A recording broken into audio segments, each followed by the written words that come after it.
Yo, what's up guys? My name's Symbiotic. Welcome to today's video.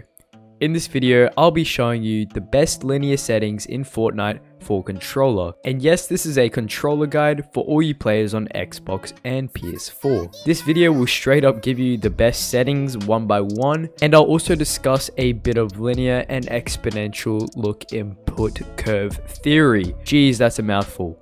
Anyway, if you guys are new around here, I make Fortnite tips and tricks videos to help you improve in the competitive scene of Fortnite. So if this video helps you out in any way possible, make sure to subscribe and hit that notification bell. I am 7 subscribers away from 20 subs, so if you could subscribe guys, that would be amazing. Also make sure to drop a like, 5 likes and I'll upload a new video in 2 days. And make sure to go follow my social medias, my Instagram symbiotic.yt and my Discord server, the Symbiosis Chamber. Links will be in the description guys. Please follow and join. Anyway, with that said, let's get straight into the video. Alrighty guys, just before we get into the settings, it's important to understand what linear actually is. As you guys know, linear and exponential are both look input curves. And if you guys don't understand what a look input curve is, I'll do my best to explain it right now. So when comparing linear to exponential, you can use a graph to compare both of them. And yes, I know graphs are what? I just want to play Fortnite. I don't want to do maths. Trust me, once you get this concept down, it'll be easier and it actually can help you out in game if you know what you're doing. Alrighty, so on the left, I have a linear graph and on the right, I have an exponential. As you can see, the linear graph just goes straight, diagonally straight, as opposed to exponential, which starts off very shallow, that increases in height very quickly. And for you maths junkies out there, you should know that a straight line means linear anyway, so this makes sense. Okay, in easy terms guys, the best way to explain this is that the x-axis, so the horizontal axis on the bottom, is the how much you move your right analog stick, so how much you move it small to large movements to fully deflection.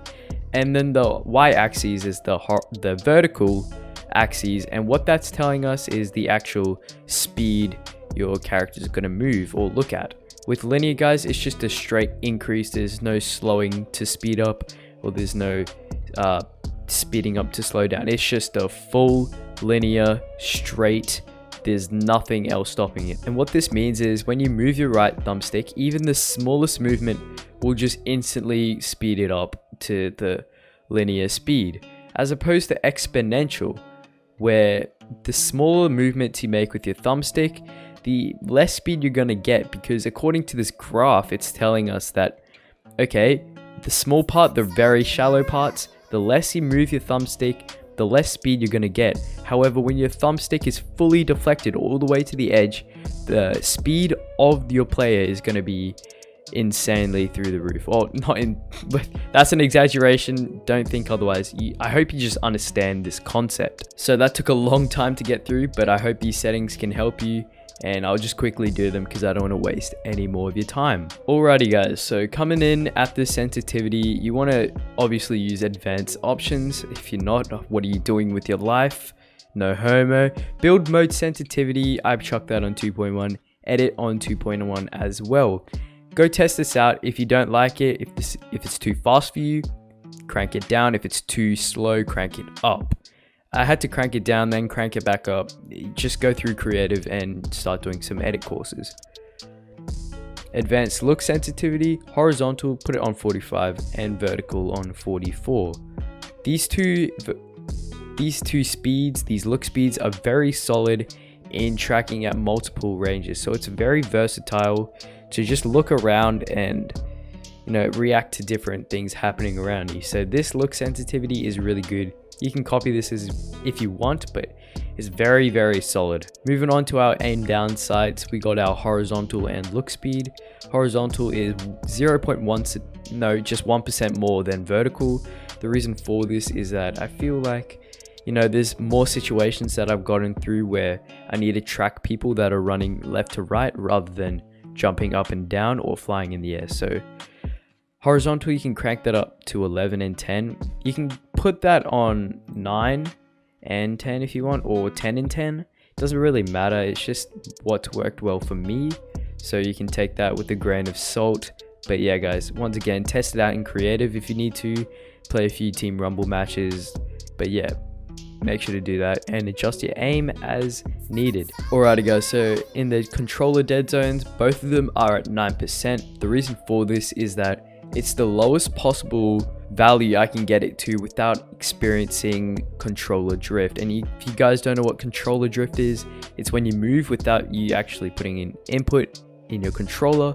And yeah, literally you just want to bring it down to as close as you can, but not too much that your character's moving and looking without you even touching your damn controller. You want to have foot controller off, because what this does is it increases your input delay, so just have that off. And yeah, alrighty, this is something that I want to touch over. On my controller, I can adjust how much pressure I need to move my thumbsticks. However, if you just have a default Xbox controller or PS4 controller, I do recommend cranking this up to around 0.7 or 0.8. The reason being is, when explained at the start, when you do any controller thumbstick movements, the speed will instantly be there. What this dampening time does is that actually messes with the curve a bit, and it actually makes it feel like linear, but it's giving you that small dampening time. So it's going to give you, say you put it on 0.5 for example, it'll take 0.05 seconds to register from your input from your thumb to the game itself. So this is good when it comes to aiming. I have it off because, once again, my controller hardware, my Elite controller, actually allows me to adjust it manually. That's obviously going to be better than the software, but you know what I mean. If you have a default controller, just crank this up to 0.7. I know that worked for me before I tried out linear. I'm an exponential player, but I've switched to linear because it's way easier and you look more flashier when you do it, and it's really easy and good to control with. And yes guys, please disregard all the boosts because they're too complicated to actually master, but boosts can be really good if you know how to use them. But I'm probably not the best guy to show you the boosts, and you don't really need them to become a top tier pro because most pros actually have boosts off. So yeah, don't be mistaken, these are the best linear settings you can have in Chapter 2 Season 4. So I hope this video helped you out guys. If it did, make sure to drop a sub and hit that notification bell. Also make sure to drop a like because it helps out the YouTube algorithm. Remember guys, 5 likes is our like goal, and I will upload in the next 2 days. 5 likes and I'll upload in the next 2 days. You heard it here first. And yes guys, make sure to go follow my socials. Links will be in the description. You can have chats with me, ask me more questions than just simply commenting down below. So please hit me up on social media because I will help you. I'm always checking them. Anyway guys, this has been a longer video than intended. I don't really mean to, go on and on about explaining linear curves and exponential curves. Anyway, thanks for watching guys. I really appreciate it if you're still watching. My name's Symbiotic and I'm signing out. Later boys.